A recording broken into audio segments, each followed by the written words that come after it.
चंद हफ्ता कबल मेरे पास एक फोन आया, घंटी खत्म हुई, मैंने फोन उठा लिया। मैंने उससे पूछा कौन, उसने सलाम किया, मैंने जवाब दिया। उसने कहा मैं राजस्थान से बोल रहा हूं। हमने कहा कैसे फोन किया? कहा मुझे एक मसला पूछना है। मैंने कहा क्या मसला आपको पूछना है? कहा कि ये बताइए मज़ारों पे क्यों जाया जाता है? यही उसका सवाल था, मज़ारों पे क्यों जाया जाता है? तो हमने उससे पूछा कि आप करते क्या हो, आप पढ़े कितना हैं? उसने कहा कि मैंने हाई स्कूल किया है और इस वक्त मैं जॉब में हूं, एटा में मैं जॉब में लगा हुआ हूं और मैंने हाई स्कूल तक तालीम हासिल की है, मेरा घर राजस्थान है। मैंने कहा सुनिए, हम आखिर बुजुर्गों के मज़ारों पे क्यों जाते हैं? बात यह है कि वो अल्लाह के महबूब बंदे हैं और अल्लाह के महबूबों के यहाँ अल्लाह की रहमत उतरती रहती है, वहां रहमत नाजिल होती रहती है। इसको समझाने के लिए मुझे कभी कभी एक वाक़े की तफसील में जाना पड़ता है। आपने हजरत सैयदना इमामुल मशाइख शेखुल मशाइख सैयदना अली हुसैन अशरफी मियां नव्वरल्लाहु मरकदहू का नाम सुना होगा कि चौचा शरीफ की बड़ी बाअज़मत शख्सियत का नाम हजरत सैयदना अली हुसैन अशरफी मियां है। इन्हीं का वाकया है कि जुमे मुबारका के दिन ये किचौचा शरीफ में बैठ करके वजू फरमा रहे थे और अचानक आंखों से आंसू आ गए। लोगों ने पूछा हुजूर आपकी आंखों से आंसू क्यों आ गए? तो फरमाया कि मैं कुतुब वक्त का जनाजा जाते हुए देख रहा हूं और शाम होते होते बरेली से तार आता है कि इमाम अहमद रजा का इंतकाल हो गया। किचौचा में बैठकर जो बरेली के हालात को देख रहा है वो नबी नहीं है, वो पैगंबर नहीं है, बल्कि वो अल्लाह का एक महबूब बंदा है। जब उनके गदा भर देते हैं शाहाने जमाना की झोली, मुहताज का जब ये आलम है, मुख्तार का आलम क्या होगा? जब नबी की उम्मत में ऐसे ऐसे उलमा मशाइख हैं कि बैठे बैठे अपने घर से दूसरों के हालात को देख लिया करते हैं, तो अगर मदीने में बैठकर मुस्तफा कायनात को देखें तो इसमें कौन सी ताज्जुब की बात है? लेकिन दीदे कोर को क्या आए नजर, क्या देखे? हजरत अली हुसैन अशरफी मियां रहमतुल्लाह अलैह का वाकया बयान किया जाता है कि आप तशरीफ ले गए रामपुर के इलाके में और उस वक्त नवाबे रामपुर के जाहो जलाल का शोहरा चारों तरफ था। नवाबे रामपुर ने आपके पास पैगाम भेजा कि हुजूर मेरे गरीब खाने पर जलवा फरमा हो जाएं, इज्जत अफजाई फरमाएं। हजरत ने दावत कबूल फरमा ली और फिर नवाबे रामपुर के घर आप तशरीफ ले गए। नवाबे रामपुर ने आपको अपने तख्त पर बिठाया। उस जमाने में आपके इस जमाने की तरह लाइट और पंखे का इंतजाम नहीं था, हाथ से पंखा झला जाता था। नवाबे रामपुर ने हजरत को तख्त पर बिठाया और पीछे से ताजीमन एहतरामन खुद ही पंखा झलने लगा। मजमा सामने मौजूद था। इतने में किसी ने कहा कि हजरत तशरीफ फरमा है, अगर किसी को कुछ पूछना है तो पूछ ले। इत्तेफाक से एक आदमी पीछे से खड़ा हुआ। उसने कहा मुझे एक सवाल करना है। हजरत ने फरमाया क्या सवाल है? उसने कहा हुजूर मैं ये जानना चाहता हूं कि अगर बंदा कोई दुआ करता है तो उसकी दुआ कौन कबूल करता है? हुजूर अशरफी मियां रहमतुल्लाह अलैह ने फरमाया कि ये भी कोई पूछने की बात है। हर मुसलमान ये जानता है कि बंदे की दुआ खुदा कबूल करता है, खुदा दुआ कबूल करता है, और कौन कबूल करता है? उसने कहा ठीक है हुजूर, अब दूसरा सवाल ये है कि उसको कहां से पुकारा जाए कि वो हमारी दुआ को कबूल कर ले? उससे कहां से बुलाया जाए? उससे कहां बैठकर दुआ की जाए कि वो हमारी दुआ को कबूल कर ले? हजरत ने इरशाद फरमाया उसको जहां से तुम पुकारोगे, जहां से बैठ के दुआ करोगे, अगर वो चाहेगा तो तुम्हारी दुआ को कबूल कर लेगा। दुआ वही कबूल करता है। आप मैदान कारजार में हो तब भी वो दुआ कबूल करना चाहे तो कर लेगा। आप दोस्तों की महफिल में हो, मस्जिद में हो, मदरसे में हो, जहां दुआ करें, अगर वो चाहेगा तो दुआ कबूल कर लेगा, और अगर न चाहे तो खाने काबा की जंजीर पकड़ करके दिन भर खड़े रहे फिर भी कुछ होने जाने वाला नहीं है। दुआ खुदा कबूल करता करता है और जहां से चाहे वो बंदा उसे पुकारे, अगर वो चाहेगा तो दुआ कबूल कर लेगा। कहा हुजूर ये भी बात समझ में आ गई, मगर एक तीसरा सवाल और रह गया। कहा क्या है? कहा हुजूर आपने बताया दुआ खुदा कबूल करता है, आपने ये भी बताया कि उसे जहां से पुकारा जाए और जहां से उससे दुआ की जाए, अगर वो चाहेगा तो दुआ को कबूल कर लेगा। हुजूर दोनों बातें समझ में आ गई, मगर तीसरा सवाल यह है कि जब वही दुआ कबूल करता है और जहां से उसे पुकारा जाए, अगर वो चाहेगा तो दुआ कबूल कर लेगा।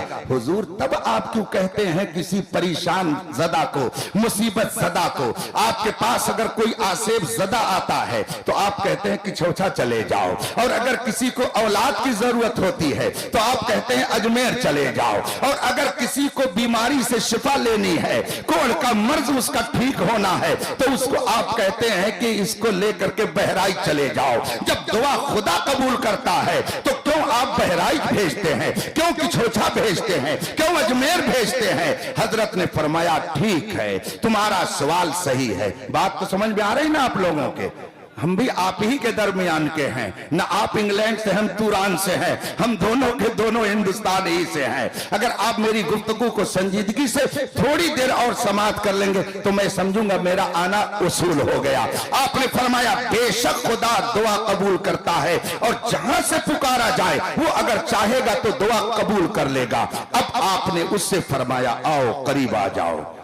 इकबाल साहब आ रहे हैं, आइए करीब आ जाइए, आप भी आ जाइए, चलिए करीब आ जाइए, ताकि आपको बलियाबी साहब का फैज मिल जाए और अवाम अभी अपना फैज जेब से निकाल कर आपके दरमियान रखेगी। आइए तशरीफ ले आइए, उधर से आ जाइए, दरूद शरीफ पढ़िए आप हज़रात, अपनी जगह बैठ जाइए। अल्लाहुम्मा सल्ली अला सय्यदना व मौलाना मुहम्मद मादनी जूद वल करम व आलिहि किराम अजमईन। हजरत ने फरमाया करीब आ जाओ।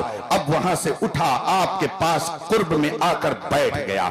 हजरत ने खामोशी इख्तियार फरमाई, उसे कोई जवाब नहीं दिया।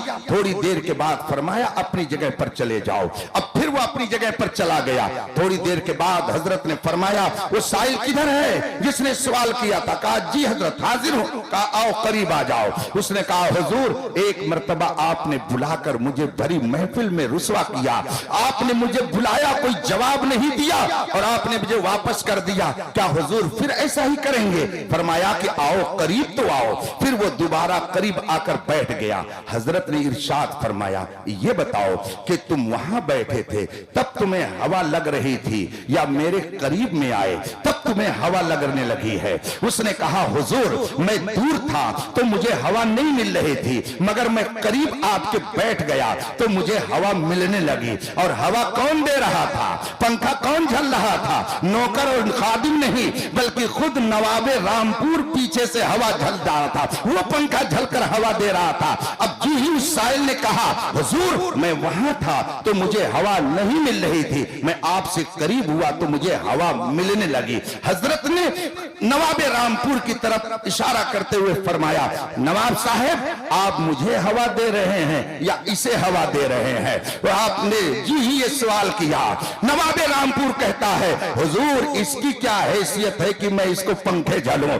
इस जैसे तो न जाने कितने मेरे यहाँ खुद ही नौकर चाकर हैं। सरकार मैं तो आपको पंखा झल रहा हूं। हुजूर अशरफी मियां रहमतुल्लाह अलैह ने फरमाया सुन तू वहां था तो तुझे पंखे की हवा नहीं मिल रही थी, तू मेरे करीब आया तो तुझे पंखे की हवा मिलने लगी। हालांकि नवाब तुझे पंखे की हवा नहीं दे रहा है, वो तो मुझे दे रहा है, मगर तू मेरे करीब आ गया तो तुझको भी हवा मिल गई। सुन हम ख्वाजा के यहाँ क्यों भेजते हैं?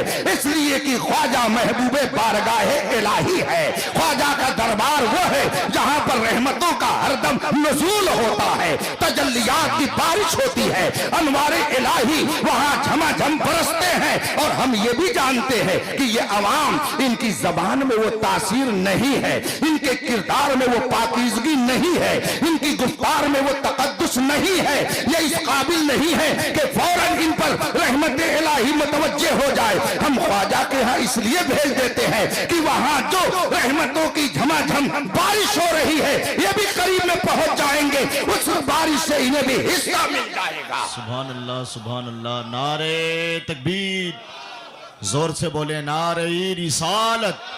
مسلک اعلی حضرت فیضان خواجہ غریب نواز حضور تاج الفقہا. یہ تو بات آ گئی برسبیل تذکرہ. اس نوجوان نے مجھ سے کہا کہ مزار پہ کیوں جاتے ہیں؟ میں نے کہا کہ وہ اللہ کے بہت نیک بندے ہیں، اس لیے ہم ان کے ہاں جاتے ہیں اور اپنی عرضی ان کی خدمت میں پیش کرتے ہیں تاکہ وہ رب کی بارگاہ میں عرض کریں اور ہماری بات جلدی قبول ہو جائے. اس کے بعد وہ کہتا کیا ہے، وہ جملہ میں سنانا چاہتا ہوں اپنے نوجوانوں کو، اور یہ بتانا چاہتا ہوں کہ یہ تحریک کہاں سے آ رہی ہے، یہ نظریہ کہاں سے آ رہا ہے، ہمارے نوجوانوں میں یہ سوچ کہاں سے آ رہی ہے. وہ فوراً مجھ سے کہتا ہے کہ اگر خواجہ صاحب نیک ہیں تو ہم بھی تو نیک ہیں، ہمیں وہاں جانے کی ضرورت کیا ہے.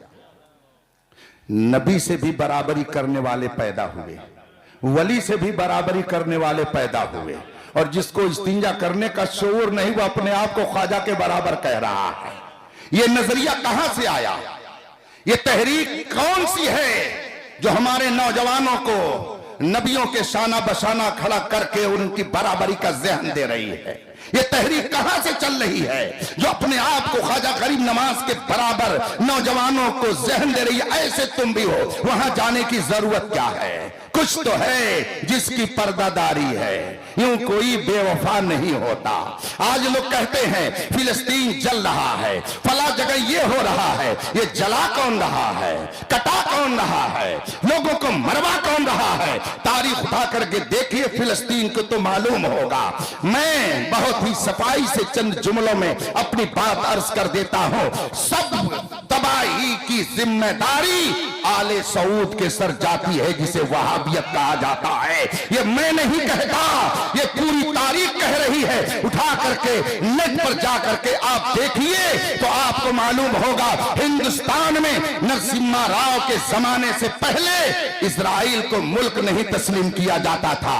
ہندوستان میں اسرائیلی ایمبیسی نہیں کھلی تھی. سن 1948 میں جب پنڈت جواہر لال نہرو ہندوستان کے وزیر اعظم کی کرسی پر براجمان تھے، آل سعود برطانیہ کا ایک وقت ہندوستان آیا اور کہا کہ اسرائیل کو ملک تسلیم کر لیا جائے.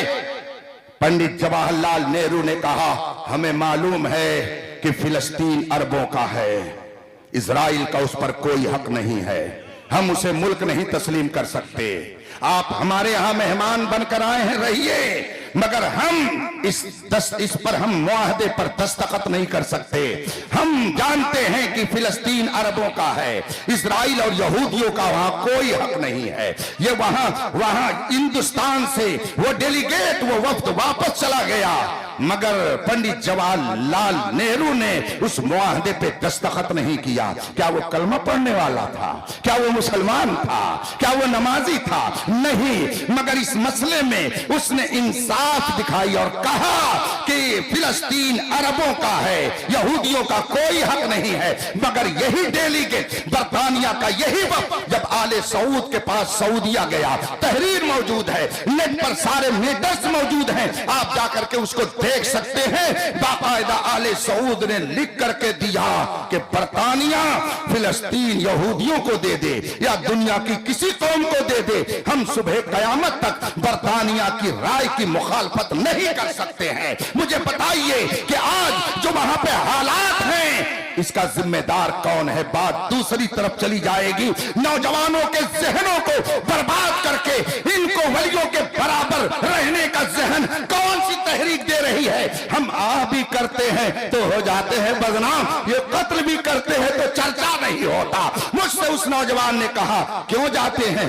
جب میں نے یہ جملہ کہا اس نے کہا نیک تو ہم بھی ہیں، تو اگر نیک ہونے کی بنیاد پر وہاں جایا جاتا ہے تو ہم کو جانے کی ضرورت کیا ہے؟ وہ بھی نیک ہے، ہم بھی نیک ہے. میں نے مناظرانہ انداز میں اس سے گفتگو شروع کر دی. ہم نے کہا آپ نے علم دین کتنا پڑھا ہے؟ اس نے کہا کہ میں علم دین تو نہیں حاصل کیا ہوں، ہائی سکول تک میں نے پڑھا ہے. میں نے کہا آپ کو معلوم ہے اللہ کے رسول صلی اللہ علیہ وسلم نے ارشاد فرمایا طلب العلم فریضہ علی کل مسلم، ہر ایمان والے پر خواہ مرد ہو خواہ عورت ہو علم دین حاصل کرنا فرض ہے. तो आपने पहला फर्ज छोड़ा। जो तारिक फर्ज हो वो फासिक मोलिन होता है, वो भला नेक कहाँ हो सकता है। आप तो बुनियाद ही अपनी ढाके बैठे हो, कैसे ख्वाजा से मुकाबले का आपने तसव्वुर कर लिया। आप फोन रखिए, आइए कभी तब मैं आपका दिमाग सही कर दूंगा। आपने कहा है कि मैंने सिर्फ हाई स्कूल पढ़ा है, दीन की कोई तालीम नहीं है। जो दीनी तालीम ना हासिल करे वो फर्ज का तारिक है, जो फर्ज का तारिक है वो नेक कैसे हो सकता है। उसको तो नेकी के रास्ते पर चलने का शोर भी नहीं आ सकता।